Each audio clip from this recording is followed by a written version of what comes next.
अस्सलाम वालेकुम यार, आपका नाम बताएंगे? जुनैर राशिद। आप? सदीद साहब। जुनैर, आप पीटीआई को क्यों सपोर्ट करते हैं? एक्चुअली इमरान खान एक हमारा वाइस स्कॉलर है जिसने ऑक्सफोर्ड यूनिवर्सिटी से पढ़ा हुआ है। हमारे बाकी नवाज शरीफ वगैरह देख लें, मैट्रिक पास भी नहीं दोनों रखते हैं। उनकी शक्ल ही ऐसी है भोगेंगे, वो जितना ना पैसा चुराया है हमसे पूछते हैं कि 300 करोड़ रुपया, 300 अरब रुपये एक्चुअली, इतना पैसा बाहर लेंगे, दिन का करोड़ करोड़ भी खाएं तो मुक्ता नहीं है। और अब आके हमें कहते हैं कि क्यों निकाला, ये असल वजह इनको क्यों हमने तो निकाला। 25 जुलाई को क्या होने वाला है? इंशाल्लाह पीटीआई की जीत। अच्छा, और आप क्या समझते हैं खान साहब क्या तब्दीली लाएंगे पंजाब में, पाकिस्तान सबसे में? पहले हमारी यूथ के लिए, हमारे लिए एजुकेशन पैदा करेंगे, बेरोज़गारी, उसके बाद टैक्स सबसे कम करेंगे। टैक्स जितना कम होएगा उतना पाकिस्तान में आमदन ज़्यादा होगी, और एक्सपोर्ट इम्पोर्ट, उसके बाद ज़राई जितना भी हमारा जितना कल्चर एरिया है जहाँ पे सरगोदा वगैरह, उसको अच्छा करेंगे कि इधर से एक्सपोर्ट ही हो, इम्पोर्ट ना हम करें, क्योंकि हम पाकिस्तानी ज़राई मुल्क है, हम बाहर से चीज़ें नहीं लेता। बाहर से जैसे चाइना से हम पाकिस्तानी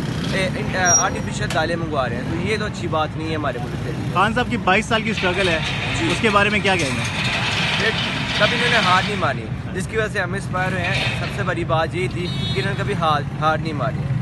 2-3 बंदों से मेरे ख्याल से इन्होंने स्टार्ट की थी, अब इतना बड़ा मैसिव क्राउड है, करोड़ों की आवाम है, करोड़ों दुआएं हैं, तो कैसे ये हार सकते हैं। Thank you so much.